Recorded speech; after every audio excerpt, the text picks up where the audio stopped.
श्रीमद भागवत महापुराणम स्कंद चौथा अध्याय 17वा. पृथ्वीवर रागावणे आणि पृथ्वीकडून त्यांची स्तुती. मैत्रेय म्हणतात, अशा प्रकारे जेव्हा बंदीजनांनी महाराज पृथूच्या गुणाचे आणि कर्माचे वर्णन करून त्यांची प्रशंसा केली, तेव्हा त्यांनी सुद्धा त्यांचा आदरसत्कार करून व त्यांच्या मनाप्रमाणे त्यांना वस्तू देऊन संतुष्ट केले. त्यांनी ब्राह्मणादी चारी वर्ण, सेवक, मंत्री, पुरोहित, नगरवासी, देशवासी, भिन्न भिन्न व्यावसायिक तसेच आज्ञेचे पालन करणाऱ्या इतरांचा सुद्धा सत्कार केला. विदुराने विचारले, पृथ्वी तर अनेक रूपे धारण करू शकते, मग तिने गायीचेच रूप का धारण केले? आणि जेव्हा महाराज पृथ्वीने तिचे दोहन केले तेव्हा वासरू कोण बनले आणि दोहनाचे पात्र कोणते होते? पृथ्वी स्वभावतः उच्च सकल होती, तिला त्यांनी सपाट कसे केले? आणि इंद्राने त्यांचा यज्ञाचा घोडा का पडवून नेला? ब्रह्मज्ञानामध्ये श्रेष्ठ भगवान सनतकुमारांकडून ज्ञान आणि विज्ञान प्राप्त करून घेऊन त्या राजर्षींना कोणती गती प्राप्त झाली? सर्वेश्वर भगवान श्रीकृष्णानीच पृथ्वी रूपाने अवतार घेतला होता, म्हणून पुण्य कीर्ती श्रीहरीचे त्या पृथु अवताराशी संबंधित जे काही आणखी पवित्र चरित्र असेल ते सर्व आपण मला सांगावे. मी आपला आणि कृष्णाचा प्रेमी भक्त आहे. सूत म्हणतात, जेव्हा विदुराने भगवान वासुदेवाची कथा सांगण्यासाठी अशी प्रेरणा दिली तेव्हा मैत्रेय प्रसन्न चित्ताने त्यांची प्रशंसा करीत सांगू लागले. मैत्रेय म्हणतात, विदुरा, ब्राह्मणांनी महाराज पृथूंना राज्याभिषेक करून त्यांना प्रजेचे रक्षण म्हणून जाहीर केले. त्या दिवसात पृथ्वी अन्नहीन झाली होती, म्हणून भुकेमुळे प्रजेची शरीरे अगदी सुकून किडकिडीत झाली होती. ती प्रजा आपले स्वामी पृथू यांच्याजवळ येऊन म्हणाली, राजन, ज्याप्रमाणे झाडाच्या ढोलीत धगधगत्या आगीमुळे ते झाड जळून जाते, त्याचप्रमाणे आम्ही पोटात उसळलेल्या भुकेच्या आगीमुळे जळू लागलो आहोत. आपण शरणागताचे रक्षण करणारे आहात आणि आपल्याला आमचे अन्नदाते म्हणून प्रभू म्हणून नेमले आहे, म्हणून आम्ही आज आपल्याला शरण आलो आहोत. आपण सर्वांचे रक्षण करणारे आहात. आपण आमची उपजीविका चालवणारे स्वामी आहात, म्हणून राजराजेश्वरा, आम्ही क्षुधापीडांना अन्न देण्याची आपण ताबडतोब व्यवस्था करावी, नाहीतर अन्न मिळवण्यापूर्वीच आमचा अंत होईल. मैत्रेय म्हणतात, हे कुरुवर प्रजेचा करून आक्रोश ऐकून महाराज पृथू पुष्कळ वेळपर्यंत विचार करीत राहिले. शेवटी त्यांना अन्नाचा अभाव होण्याचे कारण समजले.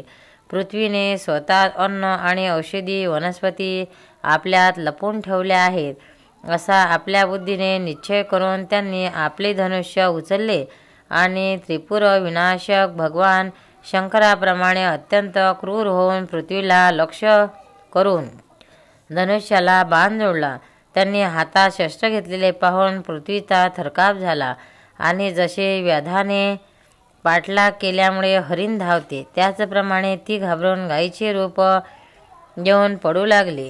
हे पाहून पृथूचे डोळे रागाने लाल झाले. पृथ्वी जेथे जेथे गेली तेथे तेथे धनुष्यावर बाण चढवला. त्यांनी तिचा पाठलाग केला.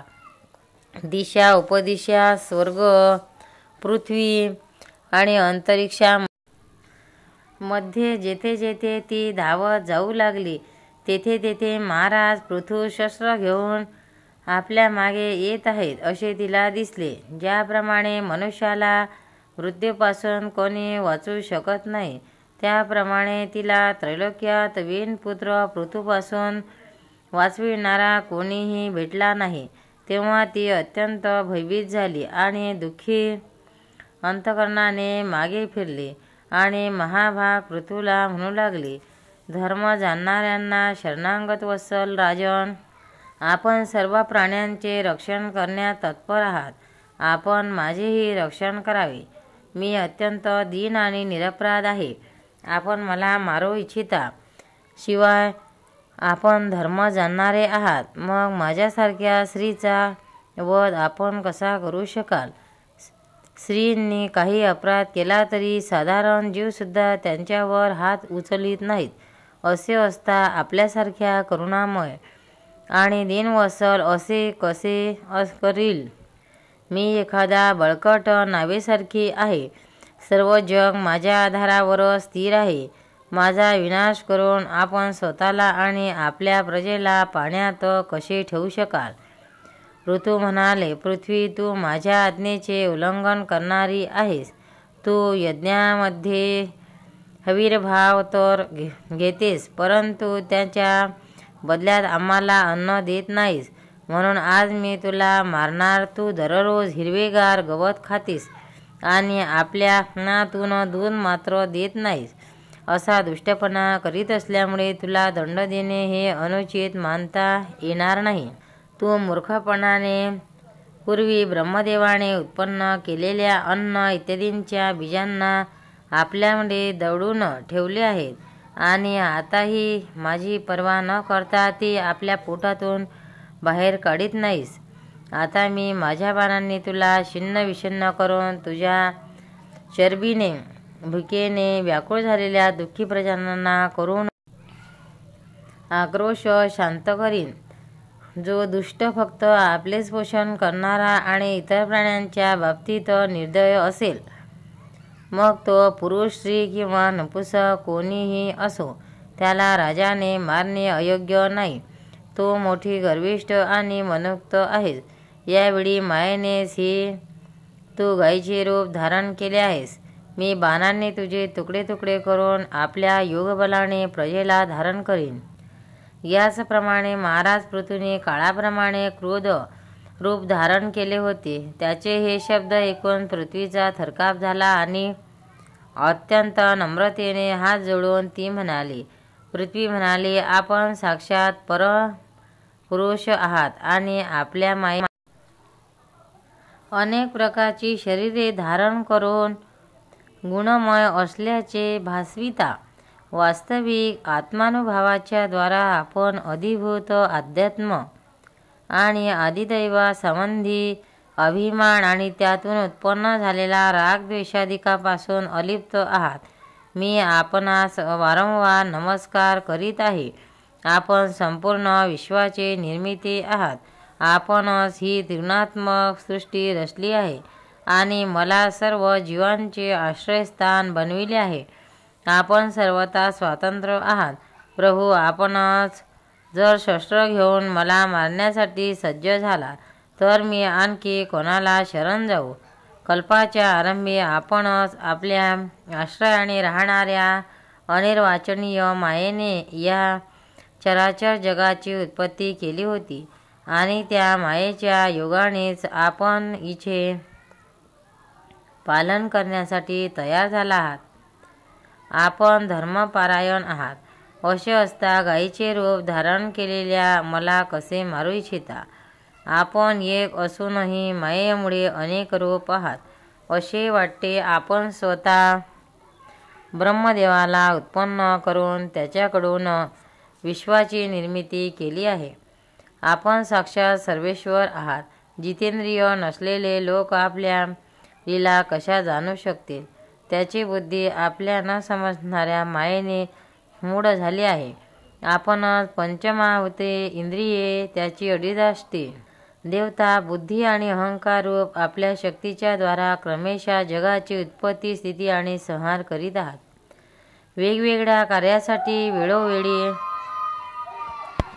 आपल्या शक्तीचा आविर्भाव तिरोभाव होतो. आपण साक्षात परमपुरुष आणि सचित विधाते आहात.